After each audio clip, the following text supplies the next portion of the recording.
คณะผู้แทนชายแดนลาวเวียดนามได้ปรึกษาหารือ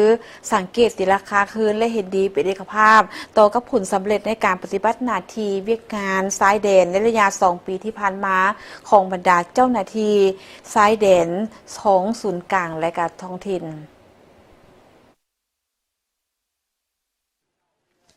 ในวันที่27 ธันวาคม 2025 ที่นครหลวงเวียงจันทร์สาธารณรัฐประชาธิปไตยประชาชนลาวได้จัดกองประชุมสัมมนาประจำปีครั้งที่ 34 ระหว่างคณะผู้แทนชายแดนแห่งสาธารณรัฐประชาธิปไตยประชาชนลาวและคณะผู้แทนชายแดนแห่งสาธารณรัฐสังคมนิยมเวียดนามคณะผู้แทนฝ่ายลาวนำโดยสหายไม้ทองธรรมวงศารองรัฐมนตรีกระทรวงการต่างประเทศหัวหน้าคณะผู้แทนชายแดนลาวเวียดนามและฝ่ายเวียดนามนำโดยสหายเวียนมิงวูรองรัฐมนตรีกระทรวงการต่างประเทศหัวหน้าคณะผู้แทนชายแดนเวียดนามลาวมีผู้ต่างหน้าจากแขนงการที่เกี่ยวข้องของศูนย์กลางและประธานคณะกรรมการปกครองแขวงชายแดนของ2 ประเทศเข้าร่วมกองประชุมครั้งนี้เพื่อทบทวนคืนการจัดตั้งปฏิบัติสัญญาว่าด้วยระเบียบการคุ้มครองชายแดนและด่านชายแดนระหว่างสาธารณรัฐประชาธิปไตยประชาชนลาวและสาธารณรัฐสังคมนิยมเวียดนามที่ได้ลงนามร่วมกันในปี 2016 และการจัดตั้งพันขยายปฏิบัติเนื้อในจิตใจของบทบันทึกกองประชุมสามัญคณะผู้แทนชายแดนลาวเวียดนามครั้งที่ 33 ได้จัดขึ้นที่นครหนิงบิงสาธารณรัฐสังคมนิยมเวียดนามในปีผ่านมา2 ฝ่ายได้พร้อมกันปรึกษาหารือสังเกตตีราคาคืนและเห็นดีเป็นเอกภาพต่อผลสำเร็จในการปฏิบัติหน้าที่เวียกงานชายแดนในระยะ2 ปีผ่านมาของบรรดาเจ้าหน้าที่ชายแดนของศูนย์กลางและท้องถิ่นที่ได้ปฏิบัติหน้าที่เวียกงานของตนด้วยความตั้งหน้าและมีความรับผิดชอบสูง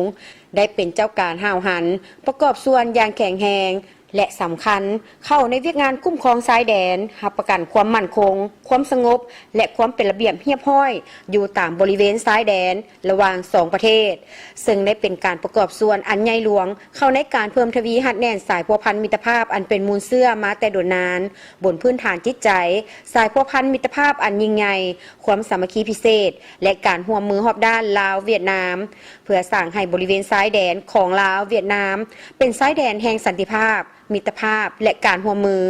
พร้อมกันนี้2 ฝ่ายยังได้เป็นเอกภาพกันในการวางทิศทางแผนการเคลื่อนไหวในต่อหน้าเพื่อปฏิบัติเวียกงานชายแดนให้มีประสิทธิภาพเพิ่มขึ้นเรื่อยๆโดยมอบให้เจ้าหน้าที่ชายแดนขั้นศูนย์กลางและท้องถิ่นทั้ง2 ประเทศสืบต่อเอาใจใส่ในการกวดกาลาดตระเวนร่วมกันอยู่2 ฝากชายแดนอย่างเป็นประจำยกสูงเวียกงานการคุ้มครองชายแดนลักหมายชายแดนและด่านชายแดนปรับปรุงปัวแปลงลักไม้ที่ถึกเปเพย้อนภัยธรรมชาติทำลายเสาะเจือนและย้อนกลุ่มคนที่บ่หวังดีทำลายมั่งเพระหว่าง2 ประเทศพร้อมนั้นเพิ่มทวีเอาใจใส่เวียกงานโฆษณาเผยแพร่นโยบายและกฎหมายชายแดนให้แก่บรรดาพ่อแม่ประชาชนนายบ้านและเฒ่าแก่แนวโฮมที่ดำรงชีวิตอยู่บริเวณ2 ฝากชายแดนลาวเวียดนามให้เขาเจ้ารับรู้และเข้าใจอย่างลึกซึ้งจะแจ้งต่อระเบียบกฎหมายชายแดนและมีส่วนร่วมเป็นเจ้าการปกปักรักษาเนื่องในโอกาสเข้าร่วมกองประชุมสามัญประจำปีครั้งนี้สหายเวียนมิงวูรองรัฐมนตรีกระทรวงการต่างประเทศแห่งสาธารณรัฐสังคมนิยมเวียดนามพร้อมโดยคณะได้เข้าเยี่ยมคำนับทานท้องสวรรค์พรหมวิหารรัฐมนตรีกระทรวงการต่างประเทศแห่งสาธารณรัฐประชาธิปไตยประชาชนลาวเพื่อสืบต่อเพิ่มทวีและเสริมขยายสายพัวพันมิตรภาพอันยิ่งใหญ่ความสามัคคีพิเศษและการร่วมมือรอบด้านระหว่าง2 ประเทศลาวเวียดนามให้แน่นแฟ้นยิ่งขึ้น